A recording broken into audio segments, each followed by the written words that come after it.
September happens to be Ovarian Cancer Awareness Month. After her mother passed away from ovarian cancer, our next guest made it her mission to make sure women were armed with education and awareness of the disease. Runsi Sen is the founder of Ovarcome, O-V-A-R-C-O-M-E. Okay.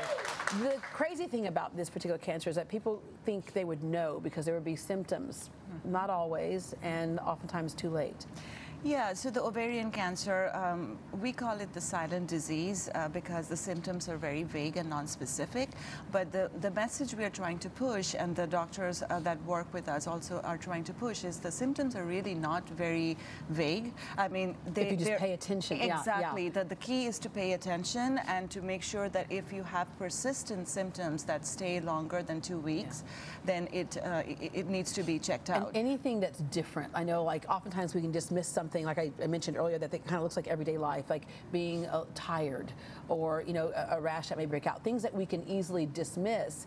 We need to say to the doctor, no, wait a minute, let's check this. And exactly, and you know your body. If anything is unusual to you that's persisting for over 2 weeks, then it definitely needs to be checked out. And so you want to raise global awareness, yes, because that's the only way that you think perhaps a test or a cure will come. Not that they're not trying to figure out what to do, but in this it's kind of hard because it's not like a definitive test we can take.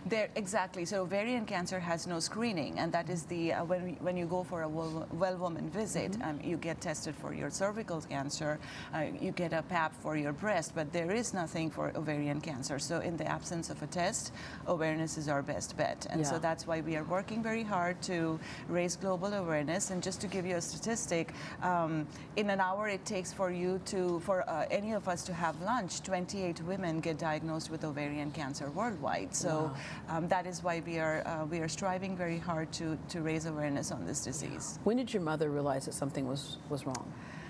Unfortunately, it was very late. By the time she got diagnosed, it was stage 4. So she had under 11 months.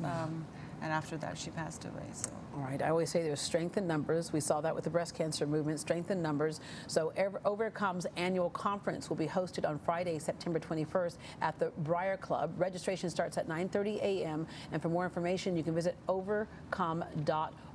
And that, of course, is a situation where people can come and share information and get the latest information. Absolutely. So our conference is hosted on every year. During September is Ovarian Cancer Awareness Month, so that's when we host the conference, and we have great speakers who are going to talk about survivorship, treatment, detection, genetics, and everything that's related to ovarian cancer. So it's a great conference, and we invite everyone to come and attend. All right, and thanks to our audience members today, who are all part of the group as well. So they have touches of their teal, and I have my bracelet right here. Thank you very much. Thank you so much. Up next, a book that gives young children the gift of hope, courage, and confidence, and leaves the stress to a higher power.